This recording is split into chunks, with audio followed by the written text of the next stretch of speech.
안녕하십니까. 머니투데이 방송 민경빈 기자입니다. 머니투데이 방송은 상법 개정과 관련해 우려와 기대 들어보는 자리 마련해 좀 전문가분들 의견 들어보고 있는데요. 오늘은 상법 개정이 시장에 미치는 영향, 좀 기대할 수 있는 부분들에 대해서 집중해서 다뤄보고자 합니다. 천준범 한국기업거버넌스포럼 부회장님과 이창환 온라인파트너스 대표님 모셨습니다. 반갑습니다. 네, 안녕하세요. 가장 최근의 뉴스를 먼저 짚고 가는 게 좋겠죠. 네, 그렇습니다. 기사가 많이 나와가지고 뭐 제가 따로 이렇게 끄집어내서 설명드리기보다는 조금 의아했던 부분들, 이복현 금융감독원장께서 그간에 사실은 뭐 작년인가요? 올해 들어서부터인가 계속 어떤 주주 보호를 위해서 또 거버넌스 개혁을 해야 한다며 상법 개정을 계속 이상하게 일관되게, 사실 상법 개정은 금융감독원이 해야 될 그럴 또 마땅한 또 역할도 아니거든요. 그럼에도 불구하고 상법 개정을 일관되게 계속 이게 주장해 오시길래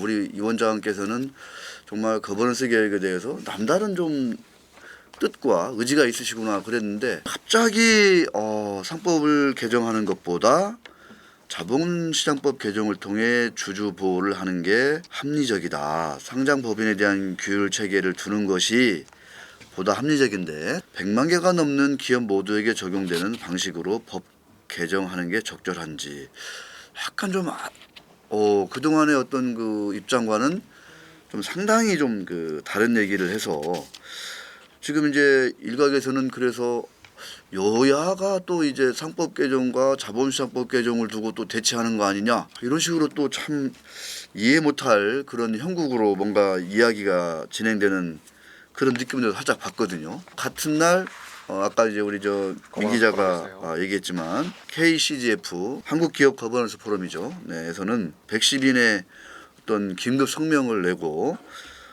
지금 상법 대신 자본시장법 개정 이런 거 말고 우리가 원래 얘기했던 대로 우리나라의 디스카운트를 해소하기 위해서 기업의 거버넌스 어떤 개혁이 중요한데, 이를 위해서는 상법 개정이 매우 필요한 시점이고, 또 이 상법 개정을 완주 끝까지 달릴 수 있도록 많은 지지와 성원을 바란다, 이렇게 얘기를 했습니다. 이게 이제 상법 개정과 관련된 최신 뉴스입니다. 어제 있었던 일이죠. 28일. 네, 어제 있었던 일들입니다.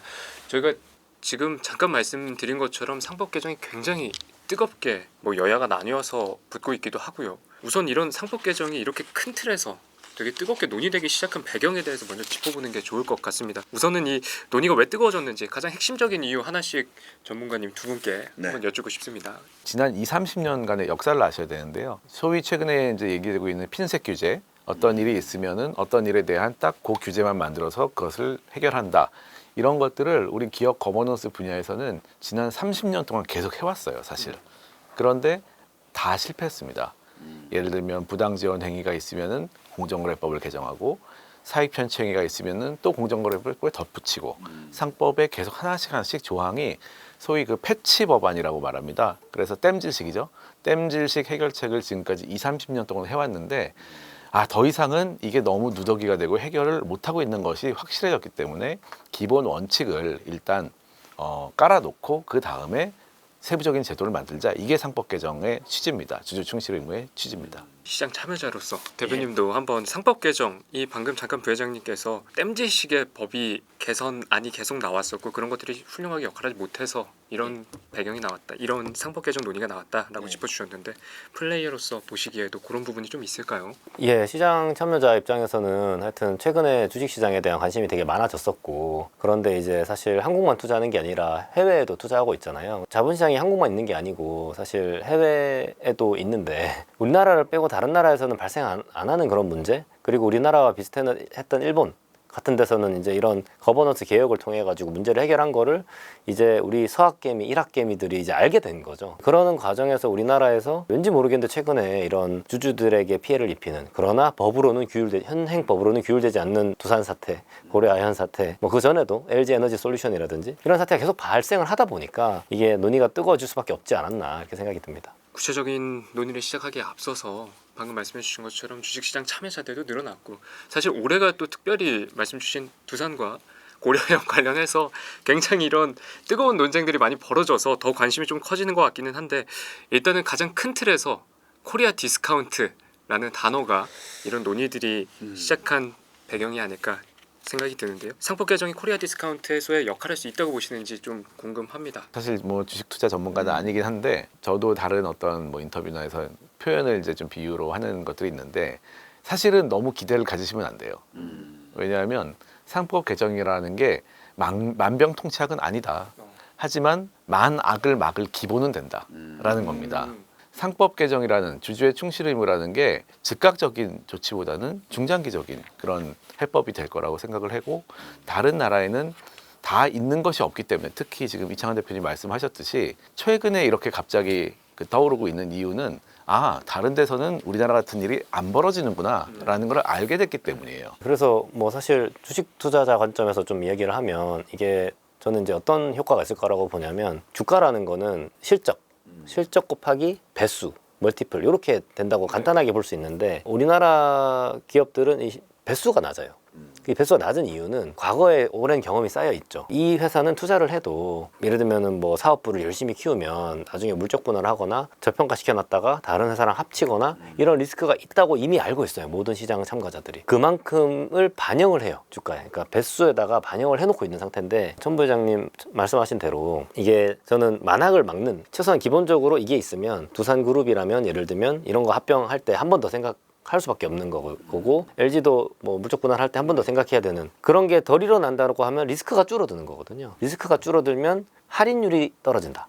혹은 배수가 조금 올라간다. 이런 효과가 있을 거라고 저는 생각하고 있습니다. 코리아 디스카운트 얘기를 하다 보니까 최근에 이제 그 자료 같은 걸 보면은 우리나라가 이제 사실은 경제 선진국이라고들 뭐 많이들 얘기하는데 시장의 그 멀티플이라든가 아니면 시가총액 규모나 이런 거는 상당히 좀 이렇게 오히려 올해 들어서 특히나 더 이렇게 그 비중이 많이 쪼그라든 미국이 뭐 엄청나게 전 세계 주식시장이 한 48%까지 미국이 거의 절반인 것 같아요. 미국 시장이. 우리는 원래 이제 2% 그랬는데 이제는 이제 2%도 안 되더라고요. 이제 올 한해 그렇게 좀 상당히 그 극명한 차별화의 한 해를 보낸 것 같은데 제가 이제 재계 이제 출입을 하면서 많이 듣는 얘기 중에 하나가 이 상법이 개정되면 기업의 경영진들이 소송에 너무 많이 휘달릴 거다.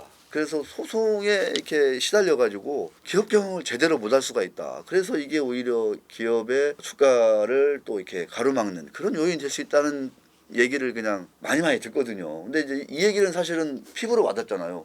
소송에 너무 많이 휘달리니까 그러면 이사들이 제대로 결정을 또 안 하게 될 것이고 소극적이 되면은 뭐 투자라든가 이런 것도 조금 뭐 좀 덜 되고 제때 못 되고 뭐 이런 이제 우려들을 그냥 피부적으로 할 수 있거든요. 그 부분에 대해서 한번 좀 우리 천 변호사님이 한번 좀 짚어주시면 좋을 것 같아요. 가장 널리 퍼져 있는 포비아인 것 같습니다. 포비아. 네. 예. 왜냐하면은 그럴 일이 없다는 거는 이미 5년 전, 10년 전에 이미 밝혀졌거든요. 일단 충실 의무가 이사회 안건에서 충실 의무가 적용될 수 있는 안건 자체가 1년에 몇 건 없을 겁니다.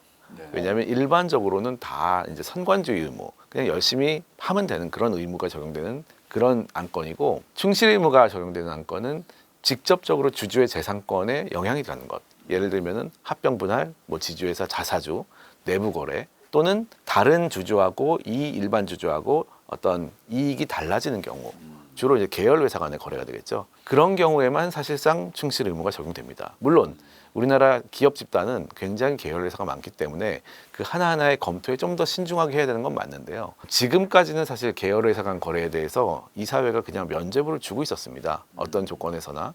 그런데 이제 그런 거는 좀 어려워지는 건 맞습니다. 하지만 이사회에서 미리 사전적으로 잘 검토해가지고 결정하면 되기 때문에 거기에 대해서 소송을 당할 위험은 저는 지금하고 거의 똑같다고 봅니다. 사실 그리고 그게 말이 안 되는 게 미국이나 영국이나 다른 나라는 이미 지금 이렇게 하고 있는 거잖아요. 그러니까 이사들이 주주에 대한 충실 의무를 부담하고 있고 근데 이제 물론 이제 미국은 우리나라보다는 조금 더 소송이 용이하긴 한데 그걸 막기 위해서 어떻게 하게 되냐면은 기업들이 이사들이 미리 본인들이 정말 이해관계 상충이 없도록 그 예를 들면 뭐 페어니스 오피니언을 받는다든지 합병이나 뭐 분할할 때 그러니까 공정성 오피니언을 뭐 이렇게 전문가들 불러서 받는다든지 이해관계가 없는 특별 그 이사들만 구성한 특별위원회를 구성한다든지 이런 식으로 해서 내가 그 이해상충, 그 충실 의무는 이제 이해상충에 대한 부분인데 이해상충을 해소하는 것도 절차들을 하면 되거든요. 그러면은 그냥 이제 법적으로 리스크가 없는 거여가지고 그렇게 이미 하고 있고 우리나라도 그렇게 변해갈 거라고 보고 필요한 거잖아요. 그게 조금 더 귀찮을 수는 있지만 자본시장의 신뢰를 위해서는 이사들이 이런 것들을 하고 그래야 맘 놓고 주주들이 투자할 수 있는 거 아니겠어요? 그리고 제가 머니투데이 방송에서 지금 최초 공개를 하겠습니다. 단독. 아, 단독이야, 단독. 이사들이 충실임으로 들어와도 소송당하지 않는 방법이 있습니다. 오. 이 소송이라는 게 이제 보통 지금 생각하는 거는 어떤 이사회에서 결정을 하면 그게 나중에 주주들이 내가 손해를 입었다 입었네. 해가지고 손해배상 청구를 한다는 거고, 그게 집단 소송이 아니고 주주 대표 소송이기 때문에 한 명만 있어도 할 수 있다. 이제 요 논리예요. 이제 겁이 나는 거죠. 그렇죠. 그러니까 이사님들 입장에서는 내가 결정했는데 소송이 들어올지 안 들어올지 굉장히 뒤통수 맞을 수 있잖아요. 그렇지 않을 수 있습니다. 이사님들이 결정한 다음에 그 단계에서 바로 법원에 청구할 수 있는 방법이 있어요. 이제 유지 청구권, 위법행위 유지 청구권이라는 게 있는데 네. 거기에도 지금 회사의 손해라고만 돼 있습니다. 그러니까 이거를 활용을 못 해요. 주주 충실 의무에. 여기도 똑같이 회사와 주주의 손해라고 나오면 결정을 하신 다음에 혹시라도 문제가 있으면은 실행되기 전에 판단을 받아볼 수 있어요. 그러면은 이사님들 입장에서 리스크가 해소되는 거예요. 거기서 법원이 오케이 하면은 가는 거고요. 그 다음에 여기서 안 된다 하면 이사님들은 손해배상 소장 날라올 걸 걱정하지 않으셔도 됩니다. 이런 측면에서 이사의 충실 의무가 조금 주주에 대한 이사의 충실 의무가 명문화되더라도 회사도 충분히 보호할 수 있는 방법이 있다. 이런 그럼요. 것도 좀 그리고 짚어주신 거잖아요. 그런 절차를 갖추면 됩니다. 그 외부에서 평가받고 정확하게. 아까 뭐 페어니스 오피니언. 네. 네, 아니면 뭐 MOM을 하면 되죠. 예를 네. 들면은 그 저기 대주주는 빼고 수익주주들 이번에 감안을 셀트리온 그렇게 했잖아요. 네. 네, 그런 식으로 하면 그러면 너무나 분명하게 그 이해관계 상충 해소된 거잖아요. 사실. 사실 이제 소송 포비아 이런 말씀을 많이 듣는데 제게 이제 다니다 보면 우리 천변호사님이나 우리 이제 대표님 이 대표님 얘기로는 사실 기업의 이사회에서 결정하는 많은 사안 중에 이 상법 개정과 직접적으로 맞닿아 가지고 이사들이 나중에 이것 때문에 주주들이 피해를 입었다.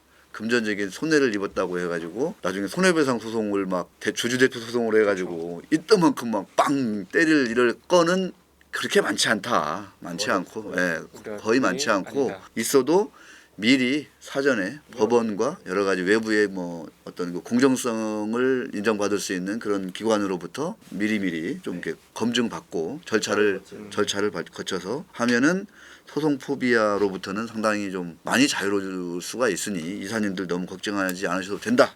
이렇게 좀 말씀을 해주셨습니다. 방금 말씀 주신 그 소송 포비아라는 게 사실 국민 정서를 또 많이 건드린다고 봐요. 저는 우리나라 기업이 성장하는 데 있어서 빠릿빠릿한 기업 판단, 경영 판단과 그런 부분들이 우리나라 성장에도 굉장히 직접적으로 영향을 많이 미치지 않았냐, 이런 것들이 국민 정서에 어느 정도 있다고 보거든요. 사실 뭐 창업 1세대, 2세대들의 뭐 과감한 결단 뭐 그렇죠. 이걸 통해서 엄청나게 선제적인 투자를 했고 미래를 미리미리 대비해 왔기 때문에 오늘의 대한민국이 있다. 선진국으로 갈 수 있었다. 이런 식의 사실은 뭐 얘기들도 많이 있고 실제로 이제 그런 어떤 그 케이스라든가 그렇죠. 이런 것도 뭐 적지 않게 우리가 이제 접할 수 있는 거죠. 그래서 상법 개정을 반대하는 분들이 소송 포비아에 대한 얘기를 했을 때 국민들이 받아들이는 것도 그래 저렇게 되면은 큰일 날 수도 있겠다. 우리나라 기업들이 더 성장 못하는 게 아니야? 라는 생각도 할 수 있을 것 같은데 이 부분에서 우리나라 기업들의 성숙도와 또 미래 성장 측면에 있어서 이 상법 개정이 되더라도 충분히 성장 여력을 확보할 수 있다. 오히려 시장에서 더 고평가를 받으면서 투자 확대를